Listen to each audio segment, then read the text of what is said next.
Thank you very much for everyone that coming out tonight. I want to say a special thank you to Eric Brown and James McClay, Executive Director and Board President of the Maine Irish Heritage Center. They reached out after they came to our event in Camden. Gabriel Byrne, the actor, did a wonderful fundraiser for us in March, and they reached out and told us they learned about us that way, and they wanted to do anything they could to support us, and they were offering us their space if we were ever to come to Portland. So thank you very much, and that was free use of their space. Thank you.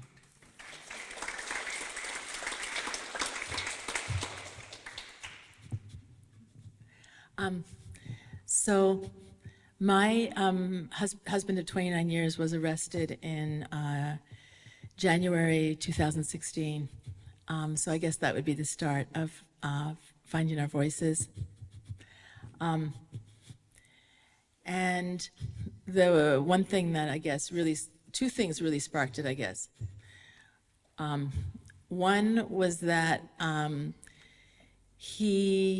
happened to him for almost killing me. He was charged with about 6 charges, including domestic violence assault. The district attorney in Knox County kept asking me, what do I think he should get for that? As if they cared what I thought, and I kept thinking about it really hard. Sometimes it was a year, sometimes it was 5 years. But in the end, they gave him a plea deal, and nothing happened to him except for having to pay a fine of less than $2,000. And also, he was ordered to see a therapist, but it was a therapist of his choosing, one day, and didn't have to make any report on it. The other thing that happened was, and at the time I thought it was because he had a very expensive lawyer, but then I came to find out that this is standard in Maine as far as these guys not being held accountable.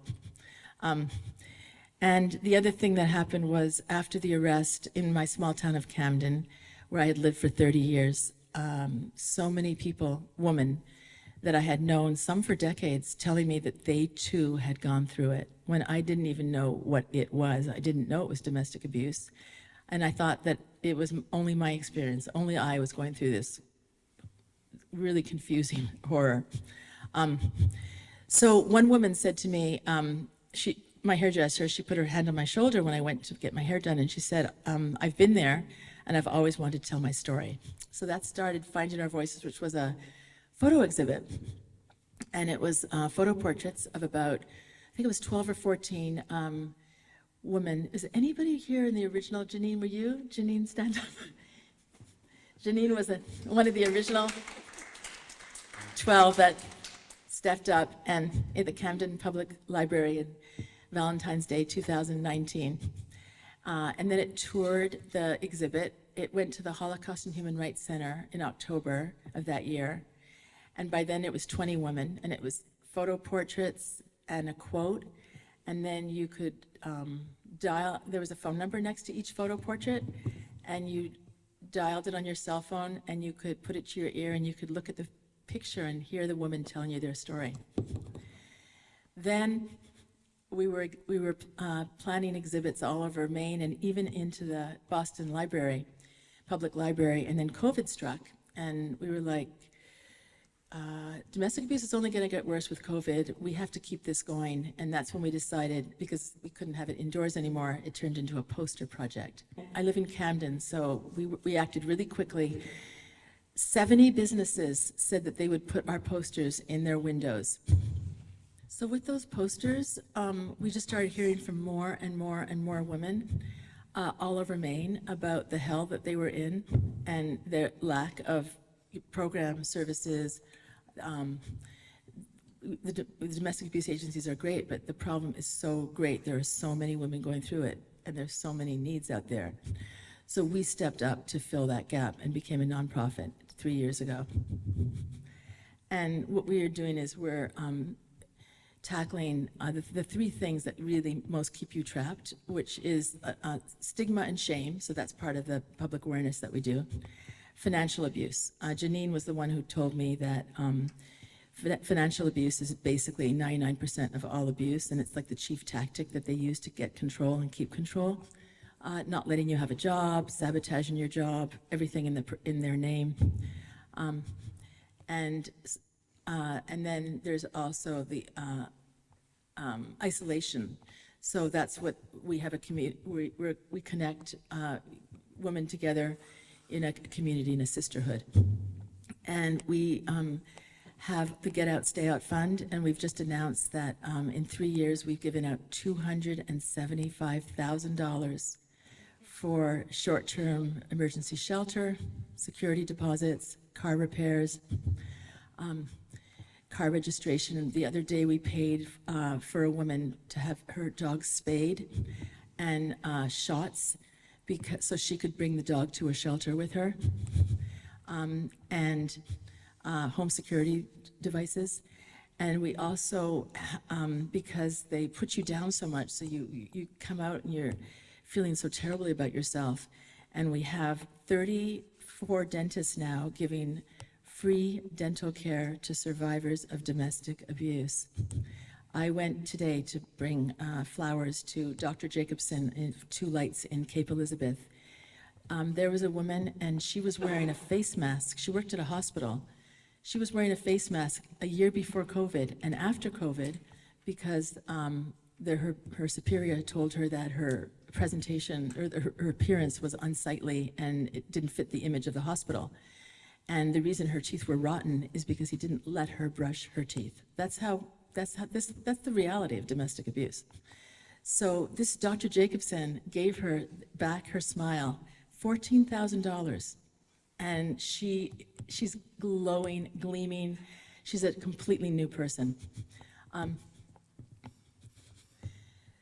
And we have online support groups as well. So if anybody you know is going through this, please findingourvoices.net. We're here for them, for any woman survivor of domestic abuse, victim, survivor. This month has been a crazy month. There have been 4 murders of women in Maine, domestic violence murders, 4, just in the past few weeks. There have been 15 homicides, they say, 15 women killed in Maine, domestic violence, since the beginning of the year. But that does not take into account the car accidents and the suicides that are surely domestic violence and are not counted as domestic violence. We have friends and family tonight of Lisa and Jenny Bailey, who were shot to death in Bath, and Virginia Cookson, who was strangled to death in Bangor, about 8 months after he was released early from prison. And also here tonight is Darcia, who was the ex-wife of this monster. And she told me he split her head open twice. And he was supposed to be in prison for until 2027 for what he did to her. But he was just put out on the streets, and they didn't even tell her. They did not tell Darcia. She did not get notification that they were releasing him. Carrie Smith is here, and she's going to come up, and thank you, Carrie. And she's going to just say a few words about Jenny, so we can understand a little more about the woman, one of these 4 women that was murdered in the past few weeks in Maine. Thank you, Carrie.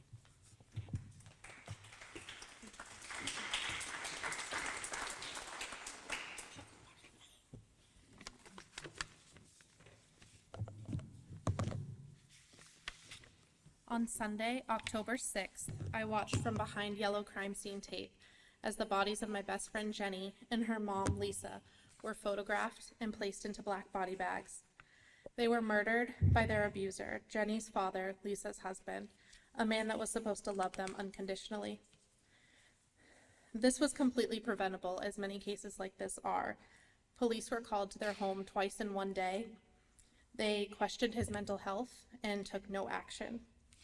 When Jenny tried to reach out to them further for more guidance, they once again did nothing but other than recommended a PFA. The system caters to abusers, whether it's through manipulating the courts or ignoring PFA violations, ineffective rehabilitation programs, or simply a lack of domestic violence training for police officers and government officials. Why are PFAs recommended if abusers won't be held accountable when they violate them? Why should a document titled Protection from Abuse Order have the option, the incredibly harmful option, of no findings of abuse in court? my mom, who is here tonight as an incredibly brave and strong survivor of domestic abuse, she specifically agreed to no findings of abuse, just so she wouldn't have to face her abuser in court. Not only did she later have to face him, but the female judge allowed him to directly cross-examine her because there were no findings of abuse on her PFA. I just have to give a shout out to her that when he did question her and he said, "Why isn't all this written on the PFA if it was so bad?" Her response was, "There isn't enough paper." This system doesn't just cater to abusers, it's designed for them. I want to share a recent dream that I had with you all. I was with Jenny and we were shopping and looking at Christmas decorations and having a completely normal time. We turned into the last aisle and there was my 5-year-old daughter. And Jenny nudged me and said, "Go to her." So I tried and I ran and I screamed and I crawled, and Jenny stayed in the back of the aisle and was cheering me on. I woke up before I ever found out if I got to her. I wish more than anything that I could bring Jenny back. I can't. But it's not too late for my daughter, and it's not too late for our mothers and sisters and friends. Women have a right to safety. We need to believe them, we need to fight for them, and we need to continue to change the system until it unequivocally protects them. Thank you.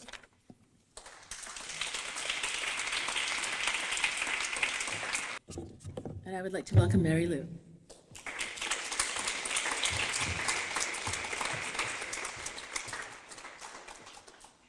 Here you go, sweetie. You have the stage. Yeah. Thank you all for coming tonight. It means a great deal to us, and it's important for you to hear our message. I start off tonight with asking the question, why would I, an almost 85-year-old woman, stand before you tonight and share my story of a 43 abusive marriage that I left at 65? Tonight, I would like those who have never experienced abuse to comprehend that domestic abuse is a conscious manipulation of a victim's mind and soul by the abuser.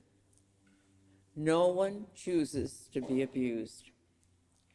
I was an empty, hollow shell when I left on August 21st, 2005. No one knew, and I repeat, no one knew. And what's really interesting, my friend Annie is here that I taught with in Raymond, and she said, "Mary Lou, we had no clue that you would come in." I'd cry all the way to work, and I'd come, go in, and I was safe teaching. Not even our family and close friends knew what was happening. The hell on earth my children and I lived with inside that house. I would also like you to rethink the stereotype people have of a victim of abuse. My story mirrors many families living with domestic abuse. We were a professional couple with 4 children. We were the shining example of the perfect Catholic family on the outside. I don't know how many of you remember the diocesan newspaper, The Church World. Our family was on the cover in 1977 with a feature article of the work my ex was doing in our family. It was a complete sham. I can guarantee there was turmoil before, during, and after the interview. A quote from the editor of the Church World, Henry Goslin, wrote, "Charlie and Mary Lou," and then in parentheses after Mary Lou, who is completely supportive, of course, "have strong convictions about the role of the Christian family in today's world."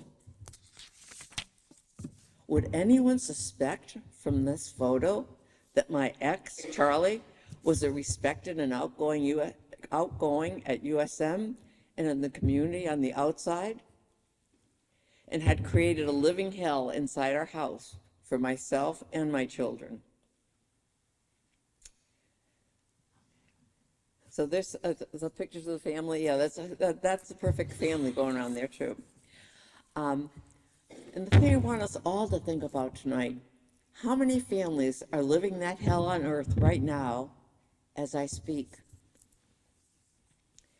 For the last 19 years, with the help of therapy and a glass half full attitude, I have resurrected the real Mary Lou deep inside me and created a peace-filled and joy-filled woman. I call my home the shelter of my soul. I don't want anyone who doesn't love me unconditionally into my home and my heart. As I began my new life, I reached out of myself to volunteer, took classes, traveled, and treasured the freedom to do, to say, to think, and make important decisions. Viktor Frankl's quote, "Between stimulus and response, there is a space. And in that space is our power to choose our response. In our response lies our growth and our freedom." Remember that space as life hands each of us choices. There is life after you leave an abusive relationship, and there's help and support for victims. Check out our website, findingourvoices.net. Thank you, and God bless each of you. I would like to invite the ladies who have agreed and stepped up to be on our panel to share some of their stories with you. Carrie is speaking for the first time with us tonight, and Carrie is from Portland.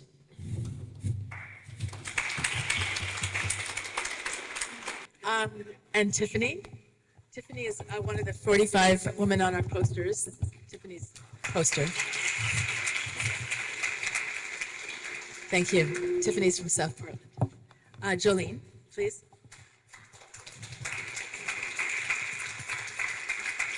And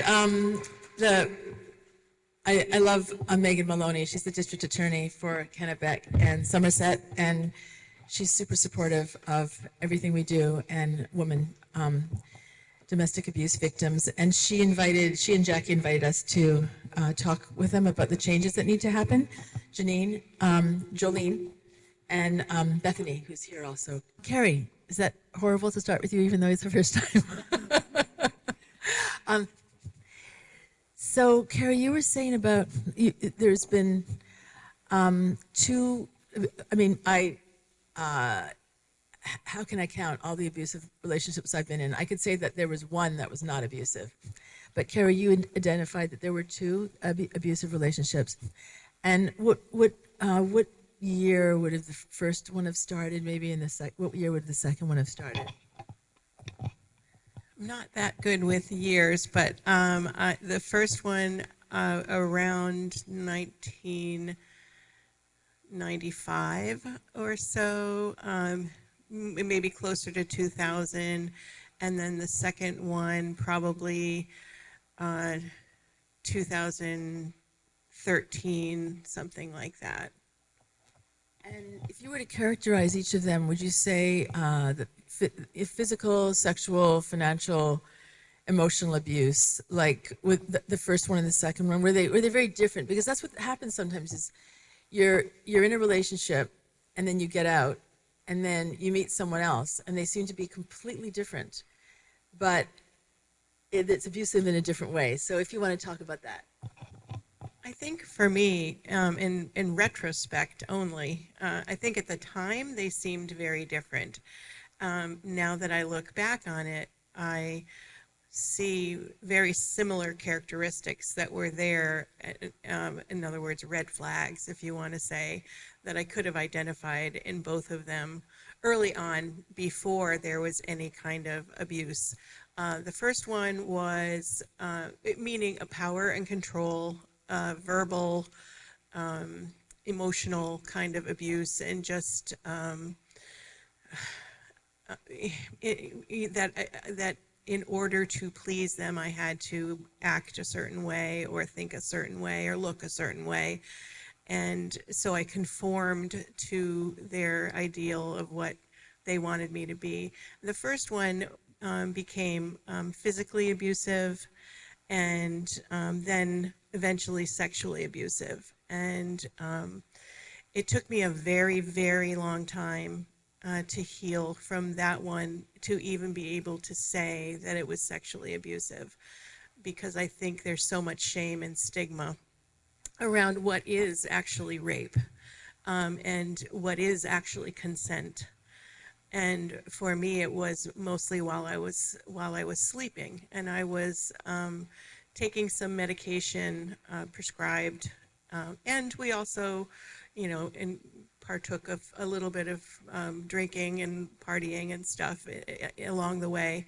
But regardless, I did not consent, and I only knew because I woke up the next day and was sore in my backside, and and he acted like, so what? Like, you're my wife, and that's my right. And I was just so dumbfounded by it. And the physical abuse was I very when he was drinking, he was a heavy drinker, and it would be punching and many things I could duck, like, like just really roundhouse punches and stuff. Or one time I just remember he wanted me to look up something in a phone book that we had that was a metal ring bound phone book, and I looked up the person's name. It was a tenant of ours, from a house that he owned, and I looked up the person's name instead of T for tenant. And he got enraged and just threw the book right at my head. Can I just interrupt to say one thing? How many people up here can ever recall what the fight was about? It's always a stupid, inconsequential, ridiculous thing. That's a hallmark right there. Most people have fights it was like something that happened, but it was so trivial. And look what happened. Yeah, honestly, I don't remember most of the other fights. I was going to ask what the second relationship, if you wanted to talk about that. The second one was more sporadic. Ended up being it was if I questioned him about something that he was doing, which happened to be drug use, and it was not okay with me that he be using crack. And if I thought that he was, and I accused him of it because of his behavior, that would enrage him. And one time, the final time, it enraged him to the point where he got up and just came and tried to strangle me. And it was sudden and out of the blue. And we had not had a pattern of leading up to that kind of abusiveness. It was just general. There was some other times when he had done that when he was not in a good way, but mostly that was a sort of a sudden thing. And that's the other thing I think that people. Sometimes, for instance, some guys are really patient. Like you could be. I've heard of women who've said that it's been like 15 years before they even became physical, and so that's if they're controlling, if they're exhibiting a lot of behaviors that are not okay. You could be in danger for, a bad physical thing happening for sure. And Carrie, you mentioned something about how because of the time gap, maybe because of the time difference in when these occurred, that the reaction of the law enforcement was different. And can you talk about that? The first time I was in Wyndham, and maybe because of when it was, the police were very nonchalant when I did call a couple of times when he had hit me or tried to hit me or was reaching for a weapon, like scissors and stuff, and I thought, feared for my life. The policeman actually said, oh, just have him sleep in that room and you go in this one. Or do you have a friend, Carrie, that you can go to? Let him he's in bed already. Just you go somewhere. And or if he had gotten arrested for an OUI, they just brought him home because it was kind of a good old boy town where I lived. The night that he choked me, I don't even remember what happened after that. that night. But the next day, he was threatening me on the phone by text, saying he was going to come to my work and kill me. And so I, at the advice of friends, filed a PFA online. The Westbrook police came to serve the PFA that afternoon, and they took over the whole thing from there. I never had to press charges. I never had to testify against him in court. I never had to say anything, which I was forever grateful for, and got the really best treatment from the Westbrook detectives and everyone. They had their camera going, and they had the whole thing right there, and he was found guilty of felony battery, felony assault, whatever. Oh, he's just got probation. One of the things that spoke to me about this group was I've been in human services in the clinical field for 30 years. I now am a social worker at a local nonprofit, and I see such frustrating things all the time with clients and having to deal with domestic abuse. And I just felt like it was time for me to speak up as well. I felt a lot of shame about how could I be so educated and still be going through this? How could I be counseling your family and be a licensed clinician and still be going through this? And so I just want to speak out about not letting that stop you, and that healing isn't linear. It's cyclical, and that if you don't get out the first time, don't give up on yourself and just keep trying, and don't forgive yourself for whatever shame you imagine that you feel. Thank you.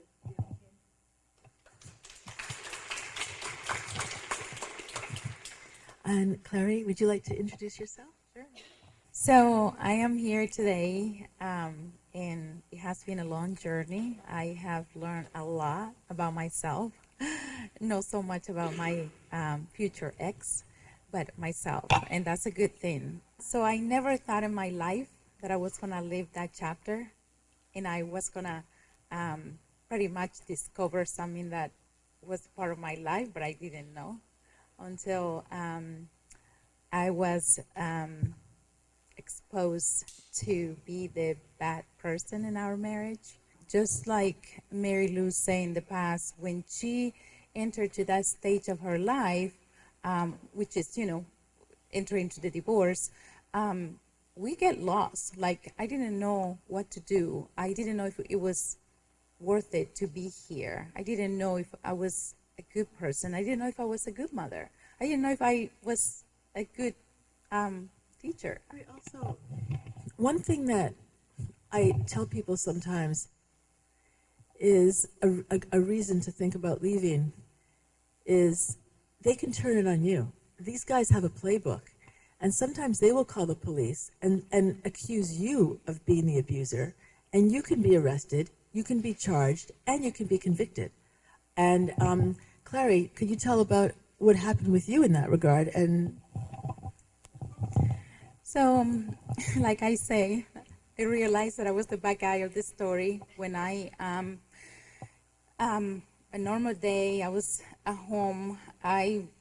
Even though we were like okay with finances, I had to have 3 jobs. And so I was doing my job on Sunday, and I wanted to figure out why I have spent so many years of my life working and taking care of the kids and taking care of the house, and this person was just living a great life. So I made the quick trip to somebody's house, and he was there. And so that's when I realized, oh, well, what do I do? what do you mean that he was having an affair? I cannot say that because I didn't see him, but he was there with somebody. Okay, So, yeah. so at that point I thought, okay, what do I do? Do I just say hi and be like, who is this person? Or so as I approached him, this person and him, they decided to call the police on me, and say that, I domestically assault him and abuse him.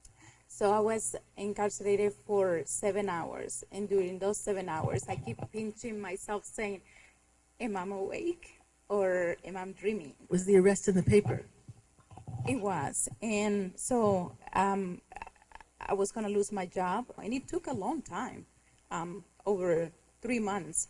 And during those 3 months, I was getting just restraint order, restraint order, restraint order. So I You on him or him on you? him on me. So I couldn't enter. Once I was incarcerated, I couldn't enter my home. I couldn't enter our business. I couldn't get my clothes. My mom was also left out of the home. So we pretty much lived it 7 months. We were homeless. We have people in the community that help us, but it was like we didn't have access to anything. And the most important thing about all of this is that I was restricted. I found out like the day after that I was restricted from every bank account. I didn't have any clothes. I didn't have where to live. I didn't have a car. I didn't have money. I didn't have anything. And I thought, oh my goodness, 3 jobs for the past 25 years, and I don't have anything with me. Systematically, basically, just to try to destroy you. Yeah. And then the last thing I wanted to ask you is the children. How did this affect your relationship with the children? Yeah, I promise if we talk about the kids, I'm not gonna cry. So my kids, they were pretty much manipulated from day one. And for me, it was like I have an 18-year-old and a 17-year-old, 2 amazing boys, but I couldn't see them for Christmas. I couldn't see them. I haven't seen them for like almost a year. And when I text them every day, telling them good things, no bad things, because after I passed my 7 months of just wondering, struggling with everything, I realized that if I was able to live 25 years, control the way that I was controlled, my kids are kids, that's a piece of cake for an abuser. So they're part of that same, awful control. So anyway, that's my most difficult part of my life, that I dedicated myself to those 2 boys, and then they were turned against me, and that's okay, because I am leaving. I can get them back one day if they want to. I learned so much, like I love the kids because they are my kids, but I started loving myself first, and that's when everything changed for me.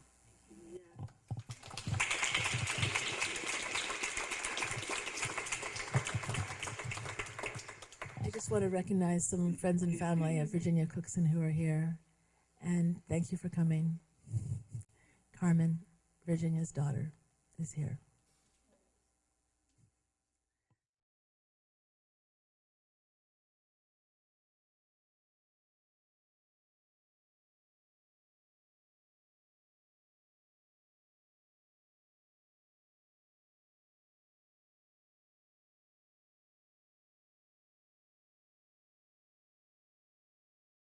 Is Amber here too?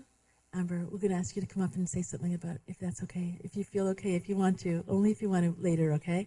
Or would you like to do that now? Okay. Amber's going to say something about Virginia. Sure.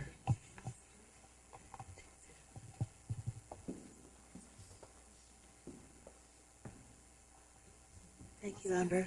And can you just first say how you know Virginia? We met in 7th grade. We were 12 years old, and I moved around a lot, so she was the first steady friend that I ever had, and then it was nonstop from there. We were inseparable for 27 years. Amber, did you have a bad feeling about this guy?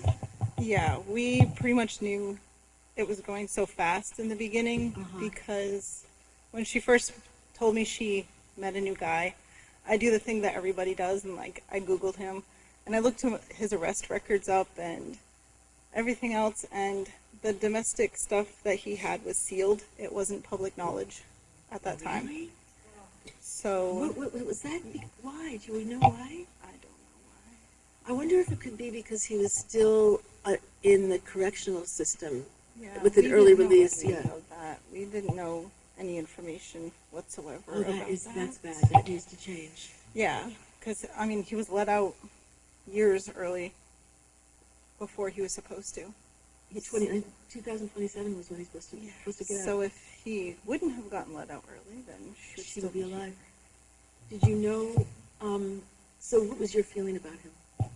that he was controlling. My niece and Virginia had come to my house, and Carmen had drove, but he insisted on meeting her at my house and taking her home the rest of the way, even though they were going the same direction. So I definitely had a controlling feeling, and then she said that he was watching all of her messages and had cameras up in the house, and there was not very many free moments that she had to talk freely to us. So and at that point, was she feeling like she needed to get away? Yeah, she was over it. She was a very strong, hard-headed person that she did not put up with anything. So it was a shock that it went this far. But yeah, we even set up a code word that if it got too bad, she would send me the code word, and then we would call for help. But the times that the cops did go to her house, he was right there, so she didn't want the confrontation. So she just said that everything was fine until it wasn't. Is there anything that you would want people to know about Virginia? She loved anything to do with, well, true crime and horror, and her favorite band was Shinedown. We went to a bunch of concerts together, and Carmen too, and we actually had a tattoo sleeve started, and we both got the same one initially, and then we both branched off from there, but it was like our girl dates was to have tattoos done, and she had the worst road rage ever, which I realize my daughter has on the way here. But she was always cracking jokes, and she was, it sounds weird saying was, but she was just a funny, loyal person. Like 27 years of, we didn't go more than maybe 2 weeks, 3 weeks tops without talking in the whole 27 years that we were inseparable. And she was my mom's other daughter. She was my aunt's niece. She was my kid's aunt. I was Carmen's aunt from the second I found out that Virginia was pregnant with her. Like, it was a long life, but not nearly long enough. I'd take another 30 years of it.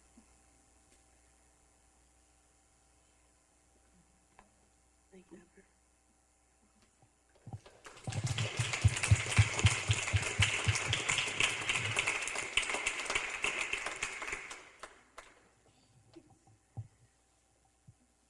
We are going to try to get legislation passed that will say that no violent domestic abuser can get that early release ever again. And we'd like to call it Virginia's law. Let's hope that that happens. Tiffany. Tiffany, could you just introduce yourself and tell us about your relationship? So my name is Tiffany, and several years ago, I found myself in a relationship that started out great. It was my very first relationship with a woman after having been married to a man, and it was incredibly validating at first. It was very empowering. It was, it was sort of, I told myself, this is exactly where it's supposed to be, right? I finally, I was living authentically. I felt like I was, finally myself. And quickly, the relationship began to deteriorate, and I never would have thought of myself as somebody who would be in a relationship that had, been unhealthy or toxic, and certainly not, I would never have considered myself somebody who would fit the criteria of, being in a domestic abusive relationship. And So your marriage before was healthy, right? yeah, my marriage before was healthy. We got a divorce, and we went from the courthouse to a coffee shop and had coffee. We shared custody of our son, and it was fine. And Tiffany, what were the first red flags, would you say, if there were some? So some of the red flags, again, and I did not recognize them so much at the time.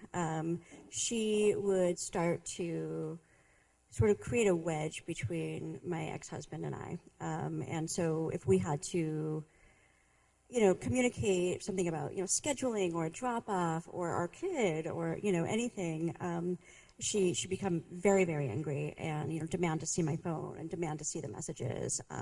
Would sometimes take my phone and send messages to him that were just, really just kind of nasty and Can I gross. ask you a question? Because in a normal relationship, if someone demands to use your phone, you'd be like, no. Like, what do you think it was about you that would maybe let her see it? So very early on, if I didn't do anything that she wanted me to do, give her my debit card, give her access to my phone, give her my car, like let her do things for my kid that I wouldn't typically have a step parent do, those sorts of things. She began to just get really, really annoyed. And she would sort of throw a fit, right? So it would start with like, kind of shutting me out, or, I'm just going to be really mad and give me the silent treatment for a couple of days and make me wonder what I did.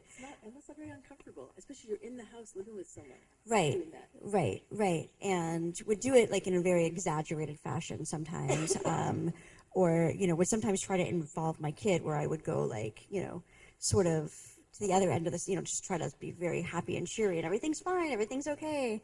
And she would, say, start to just really nasty, oh, your mother thinks she knows everything, or things like that. And it would start like that. And it progressed to aggression and violence and control and trying to just sort of make my life a living hell. But it started very subtle like that. Of course, because they come on, and I'm sure that's with Virginia, like when he first presented himself. In fact, I saw a photo of this guy who killed Virginia, and he looked like he had a kind face. Like if I had seen that face, the photo that I saw, he looked that way. So, I'm sure when he presented himself, obviously, you don't present yourself as a brute, because the woman would not step up to be with someone like that. And so, how did you? What was the? There's often something. Sometimes there's something that is that is. If you're able to get out, sometimes you can't. You really are trapped. But what was the thing for you that got you out? Would you say? I had wanted to leave, and this had been several years later. I really wanted to leave, and I couldn't. She took my debit card, my credit card. She had everything, and I wasn't sure how I was going to leave, to the point where she would hide my keys and take one shoe, like not even both shoes, but like, so I couldn't physically leave, and I thought I was going crazy because I couldn't find my shoes, right? She threw one of her epic, tantrums on Christmas morning, and because I took too long to walk the dogs before opening gifts, and made my son cry on Christmas morning. And that was, that was the day that I decided I was done, and it was the next day I left. Thank you, Tiffany. Glad you did, and you're in a very happy relationship now. Yeah. So I'm now married, and we're just happy and healthy, and just sort of this normal blended family that I sometimes it took a really long time, right, to like get there. And there's like this saying that I think is popular. People say like, you need to, get help so that you don't bleed on the people that didn't cut you, or something similar. And it took a while. Like I had to go through a lot of therapy. My wife could not come up from behind me and like touch my shoulder or, do any, there was just a lot of like things that would just really, really scare me. And now it's just sort of in the rear view, and it's, How many years has it been? a lot. 6 or 7 or 8 years. I think we're looking at like 8 years. But it took a really, really long time, to sort of get over that, the nightmares and the sort of the complex PTSD stuff. Sure. Thank you. Jolene. So, Jolene, we'll talk about the criminal piece and the leniency in the courts. And are you even divorced? What's it like to try to get divorced with someone who's incarcerated? And so we want to talk about that, but before we do that, if you could just introduce yourself, and then let's talk about that. Okay, so I'm Jolene, and I'm from the Androscoggin area. And so, well, first of all, he was, how long when was he arrested? April of 2023. Well, the original arrest was January. He was bailed out, and then he was rearrested. He was bailed out. Let's talk about that. Right. Because I'm not quite understand the dangerous assessment. I understand that if the ODERA is high, then they won't Right. necessarily Right. They release won't, them on bail. But exactly. how was he released on bail? I'm not, to go back to that, I have no idea how that happened, because he is a career criminal. And do you know about the ODERA? Yes, Was I it very high? much, it was very high. It was, I mean, it's as high as it can go. He's an extreme risk. And how soon was he bailed out after he was jailed? I feel like maybe the next day. There was Like it was not. A high-speed police chase was going on. So he was out on bail conditions, and then there were warrants, and then the high-speed chase happened when they pulled him over in April. They pulled him over. Got it. Again, no idea why he somehow was able to convince them, because he's a very convincing, very manipulative man.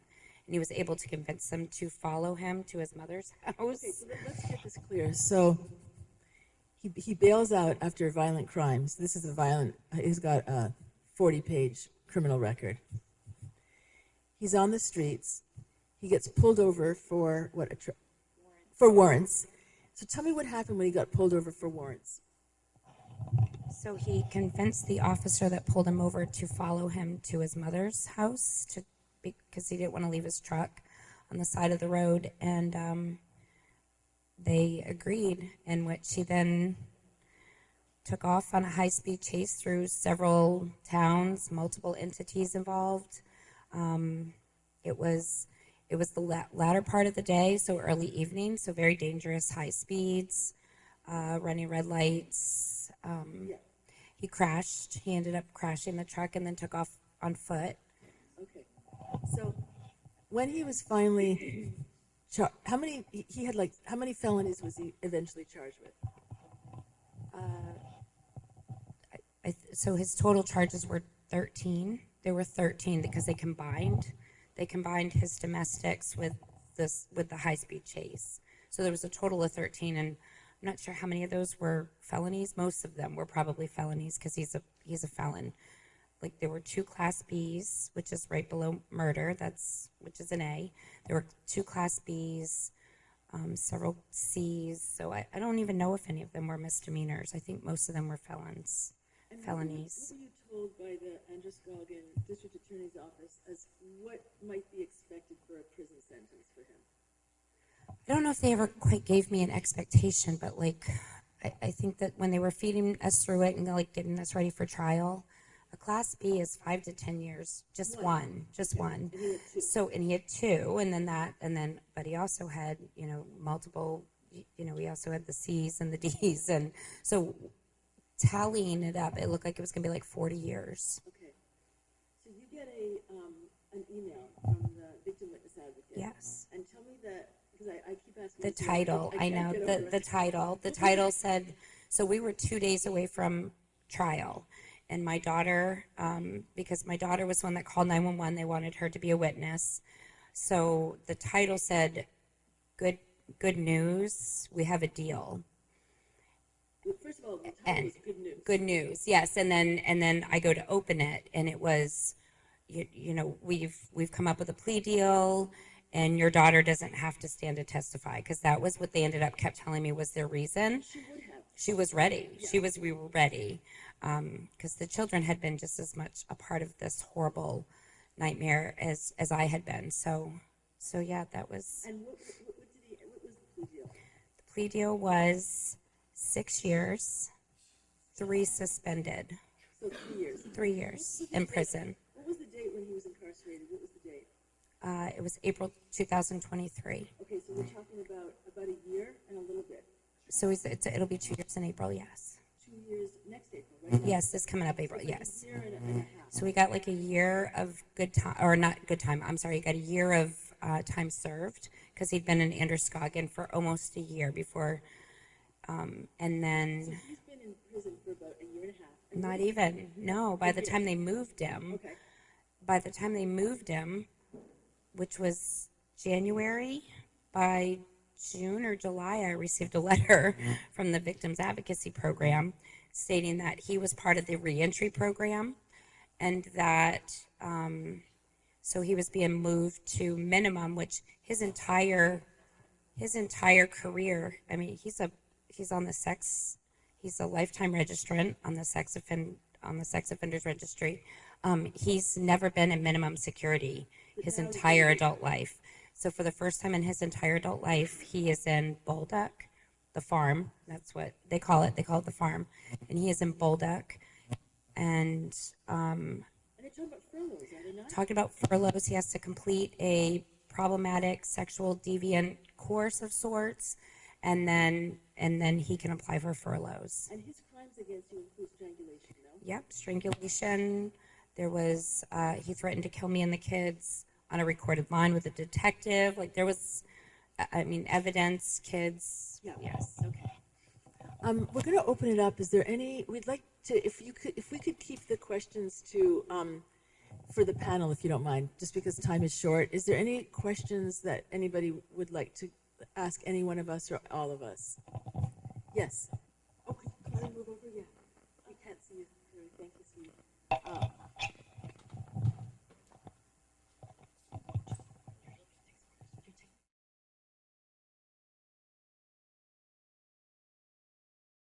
If you leave, then you're going to have to share custody probably, and then you're going to have to hand them over. And at least when you're there, you're somewhat being able to manage things. You feel a little bit, but if you have to hand the person over and the person hates you more than ever, so they're going to be worse to the child just to punish you, that kind of thing.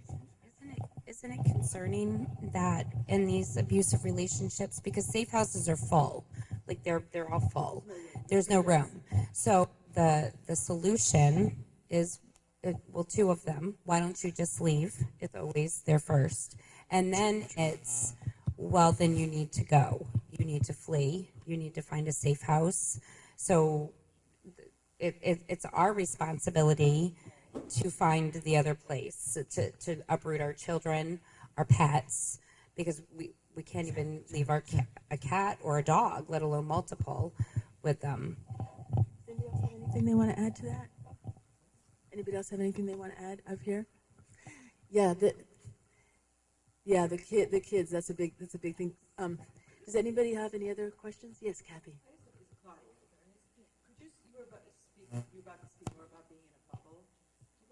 Talking about being in a bubble, what it's like. Yeah, it's like, you know how we want to show that our lives are perfect, right? And so you're full with that idea that everything that your spouse would do for you is like magical. You're in this until, you get to the point that you realize it's not, it's all lies. And so living in that bubble means that, like for me, I had financial abuse for many years. So I was living with the idea that whatever he was saying, that's what I needed to believe. So just being in that space where nothing is really reality until you come out of it. But that's what I meant when I was saying that. That's a really good point. I think it's like a fog. Yeah, like very much a fog, like and by a bubble. Like there's so many other ways that we are then isolating ourselves. We're also being forced to isolate by our partner, and then our friends and families start to isolate as well. Like whether they're one thing Patricia wanted us to say is if we had anything that we had to say to somebody that was in the or to a friend or a family member that was in the middle of it, you know, because everybody says, why don't you just leave? It's just being that ride or die for somebody, like just being that person's ride or die, because it's, we the people around us, our friends, even family members start to say, well, I moved you out on Friday and you are back on Sunday. And it happens and it happens. And so they start to isolate as well. And for me, it's like if someone tells you over and over for 10 years, look at yourself. I just remember that phrase, like, look at you, look at you. You know, who would want you? Yeah, who would want you? And you think you're sane? Like, you're crazy, you know, and you just totally start to believe it. You have zero self-esteem. That's it. That's what I would tell friends and family. Just shower them with love, you know, because they're just feeling like so badly about themselves, and just let them know how much they mean to you and that you're there for them, and don't judge. And it does take sometimes 7, 8 times, but